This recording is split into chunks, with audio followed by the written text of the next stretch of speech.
But Sangha, before, I mean, I was about to take you live. I actually spoke about the 2011 World Cup final, right? That's not what we'll be talking about. We'll be talking about a much more happier memory of yours. I, But this, but this, I have about 4 of those memories that I never once spoken about. 4 World Cup finals. So we will do it today. We will do it today. Right. But tell me something. At the end of the final, I was very new to the international scene. I was watching you guys from the far distance, and the first thing that I noticed was that you had a big smile on your face. How did you manage it? Because on one side, teammates of mine who had won the tournament were crying, and the other side, you guys looked like you were poised to win it, and then MSD and Yuvraj took it away. So how did you manage to smile? Well, I think in my life, living in Sri Lanka as well, Ravi, you have lots of things that really bring you down. There are things that you worry about. And for about, 30 years, we've had war, we've had natural disasters in 2005.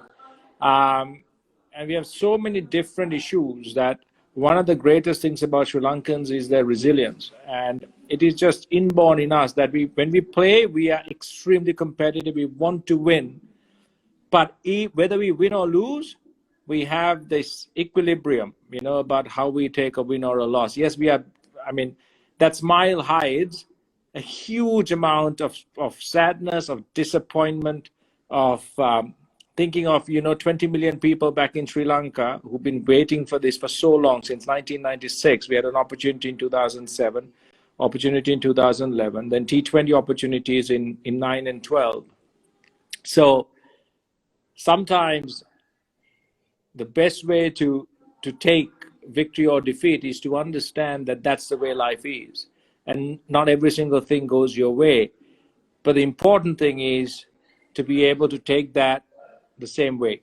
No extreme highs or no extreme lows with emotion. So that's the way we've kind of played our game. Not just me, but a lot of the Sri Lankans who played international cricket. And that was again a case of thinking, well, another one's gone. What can you do? You've got to get ready for another final in 4 years' time. So it's not. But it did change, right? Not so quickly like you might have enjoyed it, but in like 2 or 3 years' time, you did get your 2014 T20 World Cup when you played India in the final, right? You were the man of the match. You got a 52. I played that game. You guys pulled the innings from nowhere. Lasith Malinga and Kulasekara nailed Yorkers like I've never seen any better death bowlers do it. So how was that feeling? And did you feel like you had the game in the pocket once you had to chase just 130? Yeah, we never expected India to be kept under 160 or 170. That was what we were targeting, and we were thinking it'll be a good enough chase. We had a plan against the Indian side. Usually, when we played India in India, our job was to try and chase totals down because we knew that the Indian team loved chasing.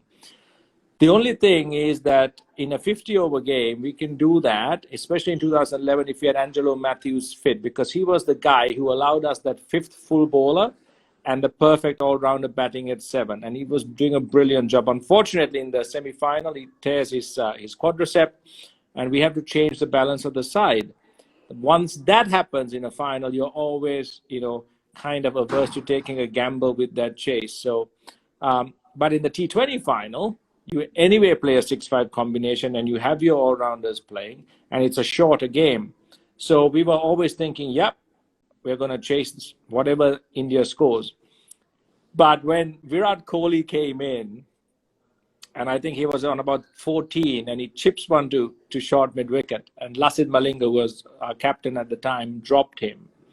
And I remember going to the other side because we had 2 similar incidents of dropped catches. One in 2011 when Gambhir was dropped. One in 2012 when Marlon Samuels was dropped. Yeah, in Sri Lanka.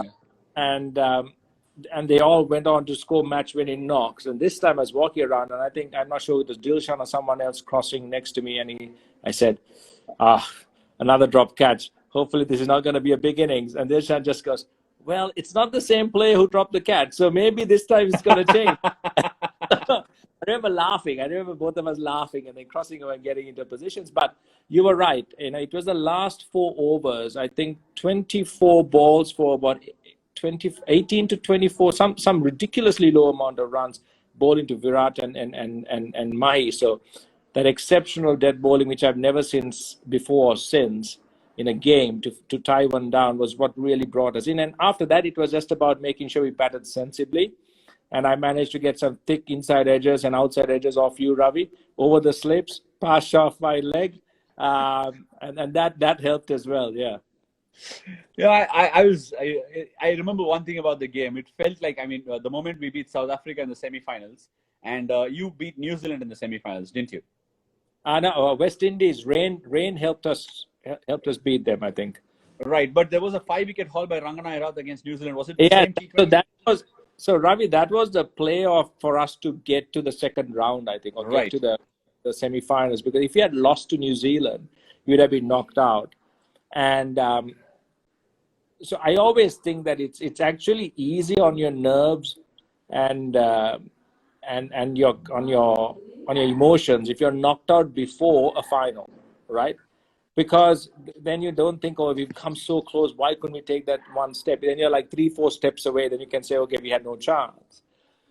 But when we scored 120, we walk in back to the dressing room knowing, okay, it's not the easiest of wickets, but 120 is nothing much.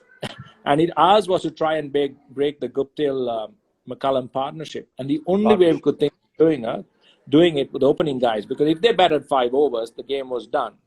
So ours was to try and get our biggest weapon against them, especially McCullum, left arm spin into the game early. And little Rangana just kind of trundled in, turned his arm over, and bowled the spell of his life, of his T20 career, and the most important thing for us. I think he took 5 wickets for 3 runs or something like that, which was incredible. It could have probably been a 6 for, I'm not sure, but I'm just leaving it out there.